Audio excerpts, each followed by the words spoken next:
হেই viewers, কেমন আছেন সবাই? আশা করব সবাই ভালো আছেন। তো আজকে আমরা এক্সপ্লেন করছি জিবারো। এটা নেটফ্লিক্সে মুক্তি পেয়েছিল। জিবারো তার ঘোড়াটাকে গাছের সাথে বেঁধে এখানে একটা ঝিলের পাড়ে পানি খাওয়ার জন্য চলে আসে। তো যখন জিবারো গিয়ে মুখটা ধোয়ার ট্রাই করে, তখন সে দেখতে পারে পানির মধ্যে আসলে একটা স্বর্ণের টুকরা। আর এইটা দেখার পরে সে একটু অবাকই হয়ে যায়। যদিও তাদের কাজে এটা, তার মানুষের দেশে দেশে হামলা করে সেখান থেকে স্বর্ণ, হীরা, মাণিক্য, মানে যত দামি দামি জিনিস আছে, মানে সে একটু বুঝতে পারে ব্যাপারটা। তবে যখন সে পেছন দিকে তাকায়, তখন সে দেখতে পারে তার পেছনে আসলে কেউই নেই। তো এগুলো দেখার পরে সে একটু ভয়ই পেয়ে যায়। তো এই জন্য সে আবারও জলদি করে এখান থেকে যাওয়া শুরু করে। তবে তখনই পানির নিচ থেকে একটা স্বর্ণের মেয়ে উঠে আসে। আসলে এই মেয়েটার নাম মারা যায়। আর এখানে আমরা তেমনটাই দেখতে পারি। সমস্ত যোদ্ধারা যখন তাকে পাওয়ার আশায় সামনের দিকে আগাচ্ছিল, তখন একে অন্যের তলোয়ারের সাহায্যেই এখানে অনেকের মৃত্যু হয়ে যায়। আর তারপরেও যারা জীবিত থাকে তারা আসলে পানির মধ্যে ডুবে মারা যায়। আর এমন করে সমস্ত যোদ্ধারাই মারা যায়। তবে শুধু একটা যোদ্ধা এখনো জীবিত আছে, আর সেটা হচ্ছে গিয়ে জিবারো। তো যখন সাইরেন দেখতে পারে যে জিবারো এখনো জীবিত আছে, তখন সে আরো জোরে চিৎকার শুরু করে। তবে আমরা দেখতে পারি তার চিৎকারের কোনো প্রভাব আসলে জিবারোর উপরে পড়ে না। আসলে জিবারো হচ্ছে একজন ডেভ, মানে সে হচ্ছে বয়রা, সে কানে কিছুই শুনতে পায় না। সো এই জন্য সাইরেন যত জোরেই চিৎকার করুক না কেন, এইটা জিবারোর কানে যায় না। সো এই জন্য সে আকৃষ্টও ফিল করে না। তবে এইটা দেখার পরে সাইরেন একটু বেশি শকড হয়ে যায়, কারণ তার এই ম্যাজিক্যাল আওয়াজ থেকে আজ পর্যন্ত কেউ বেঁচে ফিরতে পারেনি। তবে যেহেতু জিবারো বেঁচে গিয়েছে, তার মানে সেইটা বুঝতে পারে যে হয়তোবা তার ম্যাজিক্যাল আওয়াজ জিবারোর উপরে কাজ করে না। তো এই জন্য সে আবারও পানির নিচে চলে যায়। তবে আমরা এইটাও দেখতে পারি যে জিবারোও অনেক বেশি ভয় পেয়ে গেছে, কারণ তার সমস্ত সঙ্গীর সাথে মারা গিয়েছে। আর তখনই সাইরেনও পানির মধ্যে থেকে মাথাটাকে ওঠায়, আর সে জিবারোকে দেখা শুরু করে, কারণ সে জিবারোর উপরে অ্যাটাক্ট হয়ে গিয়েছে। সে তার আশেপাশে ডান্সও করে। তবে যেহেতু জিবারো একজন ডেভ, মানে সে কানে কিছু শুনতে পারে না, তো এই জন্য সে বুঝতেই পারে না যে তার আশেপাশে সাইরেন আছে। আর একটু পরে আমরা দেখতে পারি জিবারোকে সে জড়িয়ে ধরে এখানে শুয়ে পড়ে। আর পরদিন সকালবেলা যখন জিবারোর চোখটা খুলে, তখন সে দেখতে পারে তার পাশে সাইরেন শুয়ে আছে। আর তাকে দেখার পরে সে একেবারে মুগ্ধ হয়ে যায়। আর সে মুগ্ধতা নিয়ে তাকিয়েই থাকে, কারণ সাইরেনের পুরো শরীরটা স্বর্ণ দিয়ে বানানো। আর তার চারপাশে হীরা, মাণিক্য, এমন সব কিছু আছে যেগুলো পৃথিবীর সবচেয়ে দামি জিনিস। তো এগুলো দেখার পরে সে একটু চমকে যায়, কারণ তার এগুলোই দরকার। তবে তখনই সাইরেনের ঘুমটা ভেঙে যায়, আর সে দেখতে পারে তার সামনে জিবারো।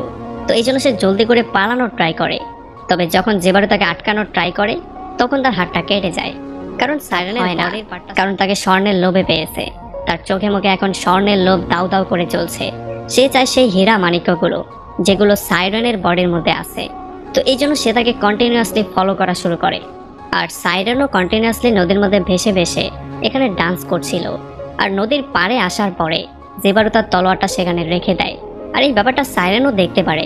আর আমরা দেখতে পারি সাইরেনের চোখে মুখে জিবারোকে পাওয়ার একটা আকাঙ্ক্ষা, কারণ সে হচ্ছে প্রথম কেউ যে কিনা তার এই ম্যাজিক্যাল আওয়াজ থেকে বা তার সাথে কি হলো না হলো এটা নিয়ে একেবারেই কেয়ার করে না। আর যখন তারা আরো একটু ক্লোজ চলে আসে, তখন আসলে জিবারো তার মাথা দিয়ে হেড করে সাইরেনকে বেহুশ করে ফেলে। আর এরপর সে তার বডির মধ্যে যত স্বর্ণ, যত হীরা মাণিক্য আছে সেগুলোকে বের করা শুরু করে। আর সে তার স্কিনটাকেও ছিঁড়ে ফেলে, যেটা কিনা স্বর্ণ দিয়ে বানানো হয়েছে। যদিও এমনটা করার সময় সাইরেন অনেক বেশি আহত হয়ে গিয়েছিল, তবে জিবারোর এতে করে কিছুই যায় আসে না যে সাইরেন বাঁচলো নাকি মরলো, কারণ তার দরকার স্বর্ণগুলো। তো এই জন্য সে এক এক করে সমস্ত স্বর্ণগুলো বের করে ফেলে। আর আমরা দেখতে পারি যখন সে সাইরেনের বডি থেকে সমস্ত স্বর্ণগুলোকে বের করে ফেলে, তখন সে তার বডিটাকে নদীর মধ্যে ফেলে দেয়।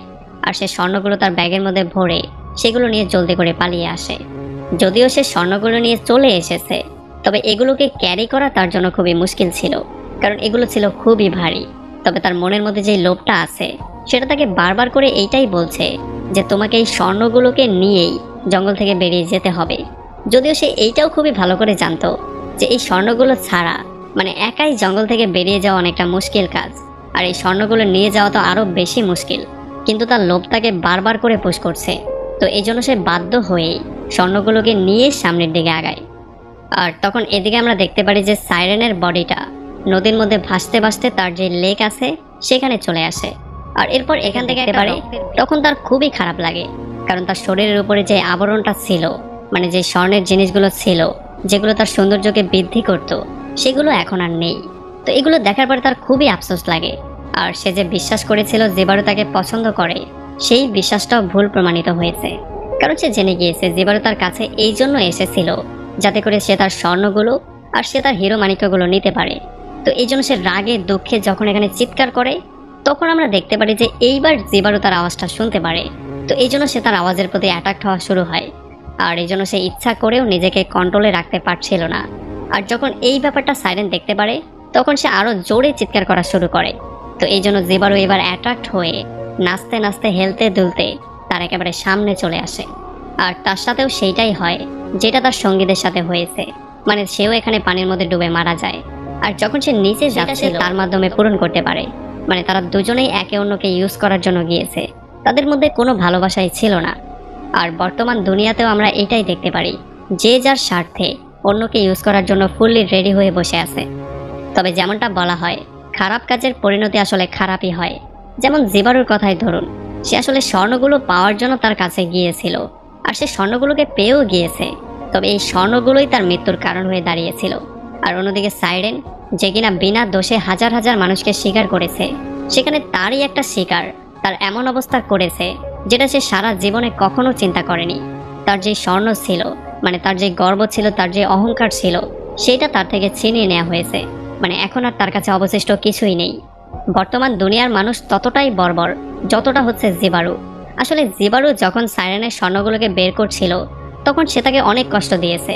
তার কামনা বাসনাকে পূরণ করার জন্য সেই সমস্ত কাজগুলো করে, মানে সেই বড় বড় রিস্কগুলো নেয়, যেখানে তাদের জীবনটাও চলে যেতে পারে। তবে এতে করে তারা কোনো কেয়ারই করে না।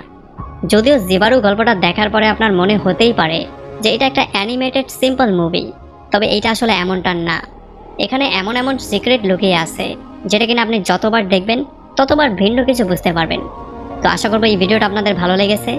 যদি ভালো লাগে তাহলে অবশ্যই একটা লাইক করবেন, আর কমেন্ট করে আপনার মতামত জানাতে তো অবশ্যই ভুলবেন না। তো আমাদের দেখা হবে অন্য কোনো ভিডিওতে অন্য কোনো একদিন। Till then, take care.